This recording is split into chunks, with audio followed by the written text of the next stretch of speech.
Development Commissioner, SEZ Visakhapatnam, to address the audience. Kumar sir, Director and Dean and other officers from various organizations.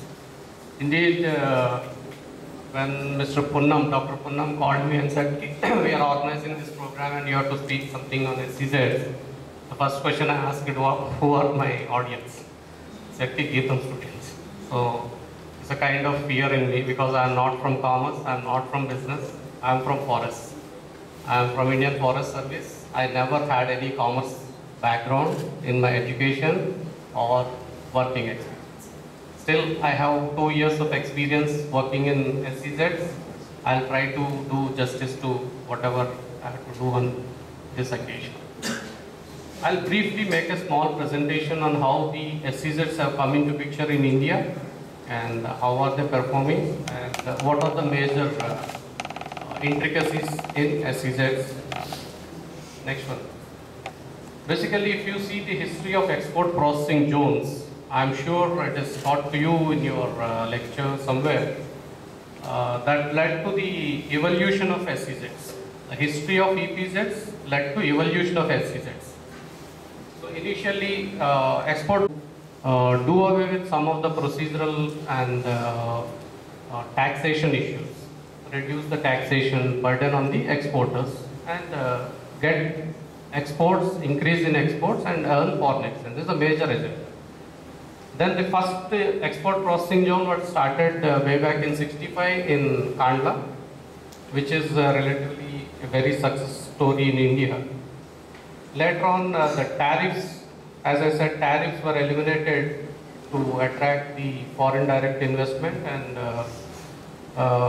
but this export processing zone could not get the attention of lot of exporters because of some of the problems like rigid policies and incentives were not that attractive at that time. Later on, some Government of India appointed some committees to examine what are the problems in this export processing zone and how best we can improve it and improve our exports. Next one. So these committees have recommended positively towards export processing zones. They said we should have more such export processing zones. So with that, initially '65 there's one processing zone at Kandla, later on second one is at Santa Cruz, and 5 more were added at Visakhapatnam, Madras, Noida, Falta and Cochin. So after that, second phase is between '91 and 2000, wherein new policies were framed for relaxing the strict controls and liberalization of provisions and simplification of procedures. As the Dean sir spoke about the corruption, I put it this way, the procedures in the Indian government are very harsh for the exporters to take away. So they thought, let us simplify some of the procedures to promote the exports. And in the year 2000, Government of India in its EXIM policy introduced setting of special economic zones in line with the export processing zones, and to overcome some of the shortcomings of the export processing zones. Later on, SEZs functioned from November 2000 to 2006 under the EXIM policy, that's the foreign trade policy. Later on in 2005, SEZ Act was passed by the Parliament and assented. Then the rules were framed in 2006. Then the EPZs were also converted into SEZs. Basically, what is an SEZ? It's basically a new engine for exported economic growth in India. It is basically broadly defined as a specially delineated duty-free enclaves, wherein relatively large in size, except the service sector like IT and others.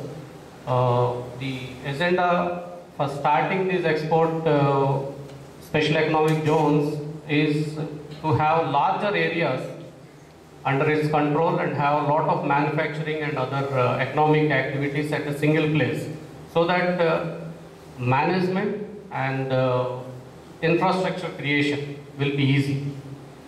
And liberal economic framework and integrated infrastructure at very competitive prices. Next one. The main objectives are, there are 5 objectives for SEZs. One is generate additional economic activity. Second is promotion of exports of goods and services.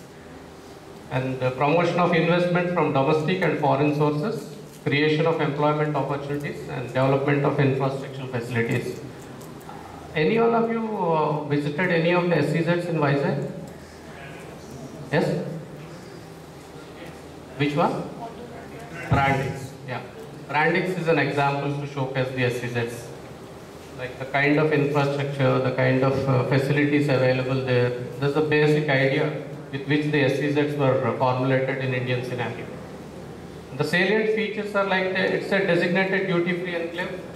It's considered as a deemed foreign territory. It's not foreign territory, it is a deemed foreign territory for the purpose of customs basically. And no license is required for import if unit is established in SEZ. The manufacturing, trading and service activity all are allowed in the SEZs. 100% FDI is allowed, automatic route. And SEZ units, the only monitoring criteria for SEZ units is the net foreign exchange earning should be there, positive foreign exchange earning. And no routine examination by customs, like in SEZ consignments, it is cleared at the gate itself. Each and every SEZ notified is considered as a port, so the custom clearance is done at the gate itself. It will not, it does not require any further clearance or examination or checking at the port, either airport or seaport. And that's the in-house customs. And support services like banks, post offices, customs agents and other things are available at the doorsteps in the zones itself. And developed plots and ready to build occupy spaces are provided to the entrepreneurs. The criteria is one of the criteria for various kinds of SEZs like multi-product, sector-specific, free trade and warehousing zone, IT/ITS, and minimum 50% processing zone is required in all these things except the IT/ITS. Because IT/ITS earlier area requirement was there, later on is shifted to built-up area requirement. Land area requirement is not there now. Next. So the second player, major player is the developer. Developer is basically a landlord who has got the land and intention to develop it into an SEZ. Any block of 10 years in 15 years. Like today somebody takes the formal approval for establishment of an SEZ, he may not get benefits within 1 or 2 years or 3 years. So a facility has been created in the direct tax code to opt for any 10 years consecutively within the first 15 years to claim the direct tax benefits. And duty-free import and domestic procurement of goods for development, operation and maintenance of SEZ, like any imports, no import duty will be there for the developer also. And exemption of service taxes. Next. Full freedom in allocation of space, like the private developers, he can allot land to whoever he wants. There is no interference from the government side or from the zonal office side as to whom he has to allot the land and how much land. There is no interference at this level. And authorized to provide and maintain services like water and all those things, he is authorized to do all these things. And at this level, there is no interference from the government. Maybe this is one of the aspects which reduces inverted comma corruption. Next. The benefits to SEZ units. The units will have a direct tax benefit of 100% income tax exemption for the first 5 years and 50% of the income tax benefit for the next 5 years and 50% plowed in profit for next 5 years. It's a graded system of income tax benefit given to the units over a period of 15 years. Next. And the indirect tax benefits include exemption from payment of import duty, excise duty, CST, VAT and service taxes. All these things wherein we have with direct revenue Department of Revenue and Department of Commerce fight on this aspect all the time. They see in terms of duty foregone, we see in terms of exports and foreign exchange earnings. And just to have a bird's eye view of what are the statistical data, like number of formal approvals granted as on 15 March is 436.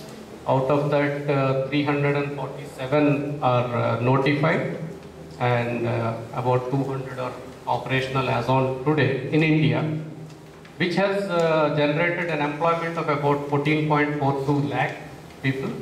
And the cumulative investment, it's very clear, cumulative investment from the beginning till date is about 3,38,000 crores. And the exports of 2014-15, for that financial year only, is 4.6 lakh crores. So roughly around 4 to 5 lakh crores is the exports annually from all these 199 or 200 SEZs. And as D'Souza sir said, that there's a lot of slump in the last year and exports have gone down. But at national level, SEZs have grown by around 4 to 6%. And I'm happy to announce that VSEZ has grown by about 20% in the last year. Maybe because new units are coming into force and working on it. Next one, please. Just a theoretical aspect on what is the role of VSEZ as a Zonal Development Commissioner. It's a zonal office under the Ministry of Commerce and Industry, Government of India. We have a jurisdiction over all the SEZs and EOUs located in Andhra Pradesh, Telangana, Chhattisgarh and Yanam, part of Pondicherry. And our role is to guide the entrepreneurs in setting up SEZs and EOUs, to promote exports, to coordinate with central and state government departments and facilitate statutory clearances. This is a major role, what I mentioned about the Unit Approval Committee, wherein all the government agencies will come and sit and discuss about various aspects of permissions and new unit approvals, all these things. And external infrastructural issues we have to take up with the state government, factories and boilers approvals, pollution control approvals. We help in getting the approvals at a faster pace compared to the operations in DTA. And only regulatory role we have is the monitoring of the performance of SEZs and EOUs. Basically, all these SEZs and EOUs have to be NFE positive. They should have net foreign exchange more than what they import. And this zone is established as a Visakhapatnam export processing zone way back in 1989. And in an area of about 360.5 acres. We have 4 standard design factories constructed constituting about 6 lakh SFT area and 9 industrial sheds and 18 trading sheds to be offered. We have almost 80% occupancy in the zone. Next. Overview. This is in our zone. We have 109 formal approvals and 70 notified. Out of that, 46 are operational. In that 46, we have 25 in Telangana, 20 in Andhra and 1 in Chhattisgarh. These are the export figures of VSEZ. VSEZ we have shown separately and private SEZs. So altogether, VSEZ, the figures are fluctuating. The decline in exports in the last year is mainly because of a ban on trading in gems and jewelry sector. We have one big unit, Worldwide Diamond, which takes care of diamond business and all. Because of ban on trading, we have lost some exports from that, and other valuation part also. There's change in valuation part, that's why it has gone down. Otherwise, if you see the overall performance of the zone, still today it is growing. Next one. And only I'll deal on this. It's EOUs, unless like SEZs are to be established in the notified SEZ areas, delineated areas only. Whereas EOUs you can establish anywhere. If you have some piece of land, you can establish an EOU. And it is operated under custom bonding. And they are also entitled for duty-free imports and domestic purchases. And only one feature which is different from SEZ is like they can sell up to 50% of their physical exports made in the domestic tariff area at a concessional duty, whereas from SEZ they cannot sell any goods in TTA on concessional duty. The duty component will increase if they sell goods in TTA, and this is also required to achieve the positive net foreign exchange. The basic incentives given are exemption from payment of import duty and excise duty, and reimbursement of terminal excise duty and duty drawback, and CST, service tax. Salvat credit is given instead of the refund or ab initio exemption of service tax.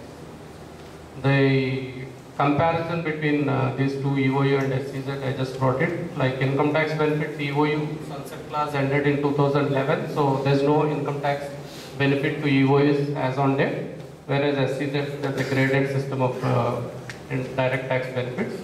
Service tax, in case of EOUs, Salvat credit is allowed, and in case of SEZ, this is exempted. Refund is also not there because till 2 years back, refund mechanism was there, but now it is dispensed. It's only exemption. CST and TAT is reimbursed in case of EOU, in case of SEZ, it is exempted. Infrastructure for setting up of units, there's no benefit given. Like for EOU, construction of building and all, we don't give any duty benefit, whereas in SEZ it is given. And DTSL, only limited DTSL is permitted on concessional duties, and in case of SEZ it's a full duty payment. Trading is not permitted in case of EOUs, whereas it is allowed in SEZs. And custom documentation and clearances in case of EOU is done at the airport or the seaport. In case of SEZ, it is at the gate of the SEZ itself. And the investment, there is a minimum investment requirement of 1 crore on the capital goods in case of EOU, whereas in SEZ unit can 4 or 5 computers, they can start a unit in SEZ, but they cannot do it in EOU. This is broadly the theoretical aspects of SEZ and EOUs which we administer as a zonal office under Visakhapatnam. If you have any queries, I would love to attend. Thank you.